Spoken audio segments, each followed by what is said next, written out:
Hello, hello. Yep, it's another phone call video. So, yeah, as a follow up to last week's video, which was another phone call video, I'm still not feeling brilliant. Still struggling a bit with brain fog, and yeah, just generally feeling a bit under the weather. So, apologies. It's another kind of phone call video this week, and if you're not sure what that means, I've explained more fully in last week's video, but I've basically been inspired by Blind Boy, who does amazing podcasts, but every now and again he's not able to give you or give us a fully developed, well researched podcast. So he'll have a kind of phone call podcast every now and again where he just, kind of catches up and tells us about his week. So this is another one this week, and it's really frustrating because I like to kind of put as much effort and research into videos as I can, really. So I'm a bit annoyed at myself that I'm having to do another phone call video this week, but here we are. I just like to have something that goes out kind of regularly on Fridays, which really kind of benefits me as an autistic person who really relies on routine to just kind of feel kind of semi-normal, really. For me, it provides some kind of almost safety and security. And I know in the past when I've not put out a video at the end of the week, it's not always been a Friday, but I kind of really struggle with that kind of emptiness in a way. And on the other side of things, I know that many people within the autistic community really like to have that reliability of a weekly upload, so they know when to expect that video, and it kind of forms part of their routine as well. So essentially these are the reasons why I'm putting this video out today. So I've had a bit of a kind of bitty week, in all honesty. So I've had quite a few medical appointments, which I don't know. I find that whenever I've got like a doctor's appointment during the course of a day, I just find that the whole day is kind of thrown out.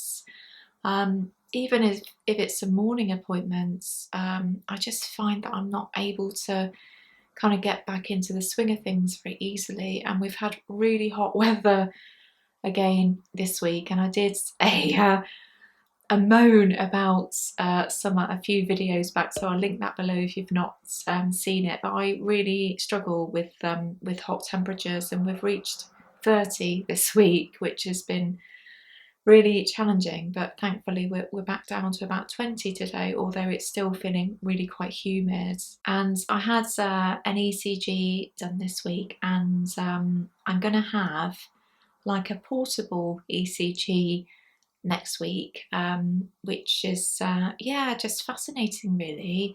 I don't know about you, but whenever I have some kind of new medical procedure or whatever, really, I just find the process kind of really fascinating. So I'll be wearing an ECG for 48 hours during the course of next week. So I'm just really interested to see the results of that. So that kind of ties into some issues that I've been having with low blood pressure recently. So it's nice to know that the doctors are kind of taking it seriously, really. So we'll see what the outcome of that is. And while I'm talking about doctors, actually, or kind of medical appointments in general, I've been giving some thoughts actually to skills regression, which is a really common phenomenon, isn't it, in terms of late diagnosed autistic people. They kind of feel more autistic after their diagnosis, and that's certainly true for me. And for me, I don't often kind of see people because of chronic illness or my MCAS. I'm kind of home based, and I have to be really careful of my environment because I've got lots of allergic triggers, really. But I've noticed in medical appointments, I'm finding it harder and harder to be able to communicate properly. And I don't know if it's because I'm now aware that I'm autistic, so I'm kind of micro-analysing everything that I'm doing and everything that I'm saying. Or it's just a part of aging, I don't know, but I'm, yeah, really struggling in terms of being able to communicate properly with health professionals. And it takes a few forms, really. Sometimes I find it hard to convey essentially what's wrong with me, because I just find it hard to describe. And another area that I really struggle in, and I have always struggled with this really, is when you know that it's the end of the appointments, essentially. So I find it hard to know when everything's kind of wrapping up and when I need to leave the appointments. So I don't know if I kind of preempt things and I kind of leave too early before the doctor or whomever wants to say something else to me. And I don't know, I really struggle with it. And I think what I'm going to do is a video on this at some point. So if you have anything that you find difficult in medical appointments, please let me know in comments, because I may well add that in a future video, because, sorry, there's endless traffic going on today. Anyway, because I know it's an area that I really struggle in, and I'd like to kind of collate all of this information into a specific video at some point, because yeah, I really struggle with medical appointments, and for whatever reason, I'm always paranoid as well that the doctor or health professional isn't going to believe me, and I don't doubt that's because I've had endless gaslighting really in previous appointments or previous experiences. But thankfully, my current GP or current GPs, there's actually two of them, seem to be doing okay in terms of listening and, I don't know, just kind of believing me. Well, that's certainly how it's coming across. So yeah, I'm grateful to at last have a GP that listens. So yeah, let me have your experiences or your ideas down below, because I think that would make a really interesting video. And also, there was a bit of good news this week as well. We took Jean-Paul, our dog, to the vets on Monday for his 6-month checkup. And he's a senior dog, and he's got a brain tumour, so he's really in palliative care now.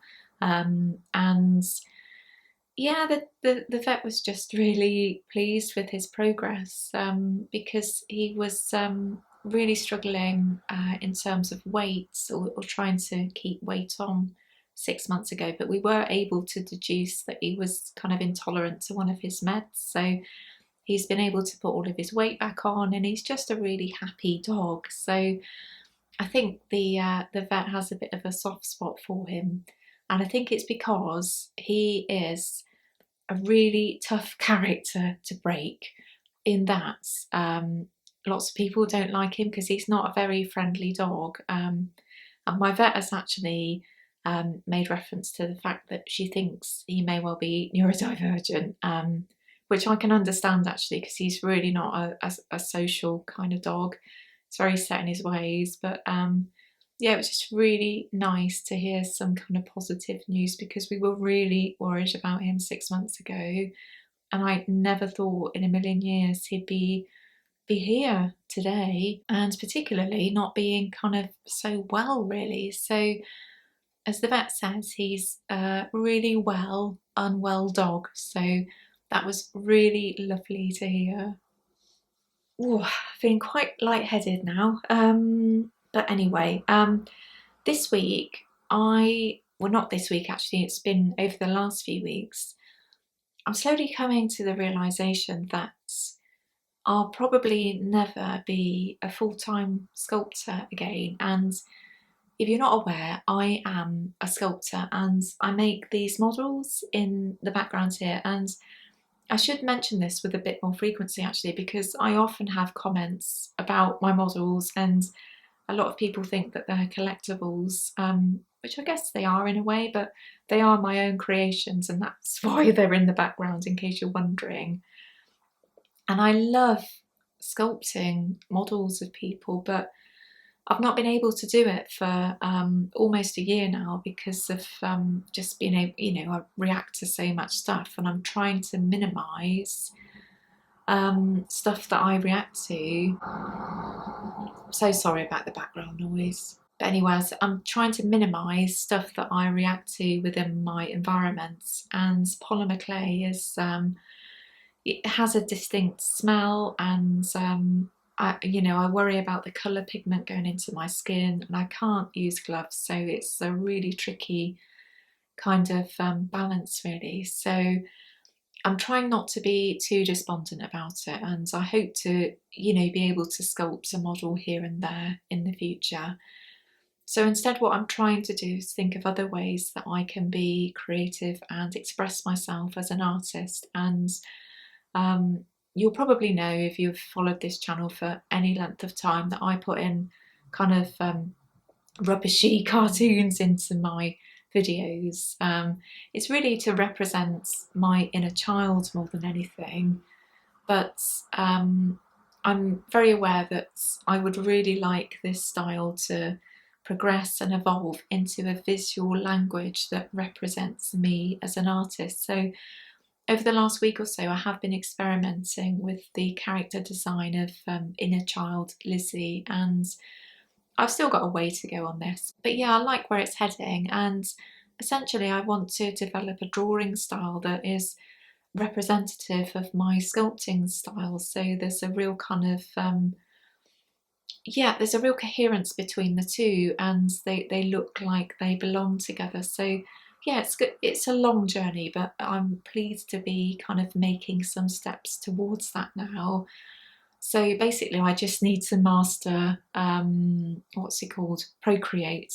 I did buy Procreate a few months ago, so I've kind of been tinkering around with it in the background. So yeah, I just need to kind of learn as I go, really, because I've always used Photoshop. So trying to master any new software is always a bit of a kind of steep learning curve, isn't it? So yeah, that's where I'm kind of hoping to throw all my creative energy into, in terms of drawing, really. So yeah, that's where I'm at.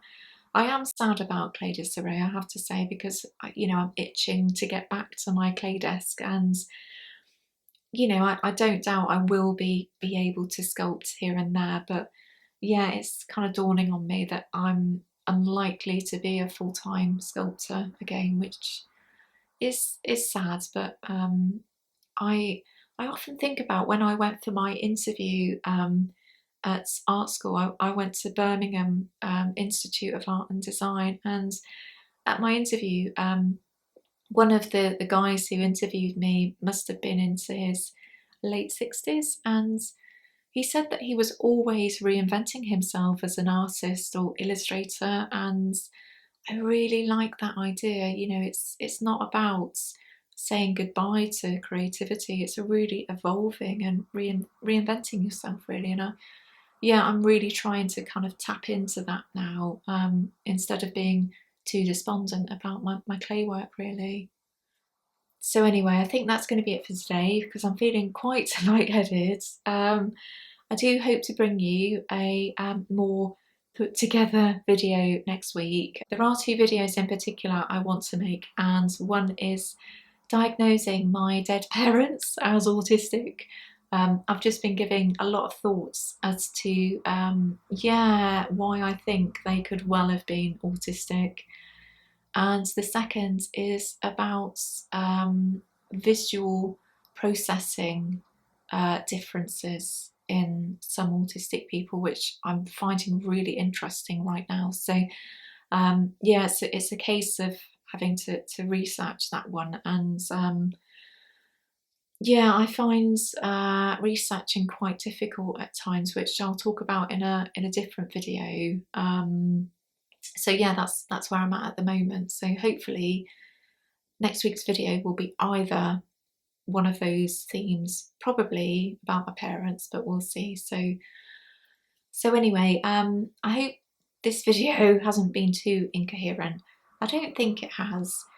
And there are a few themes that I've discussed in this video that I think will make really good videos at some point in the future, particularly skills regression, and what else was there? Yeah, the video about how doctors and medical healthcare practitioners can make appointments easier or more accessible for autistic people. I really think there's something in that. So please leave your experiences and ideas down below.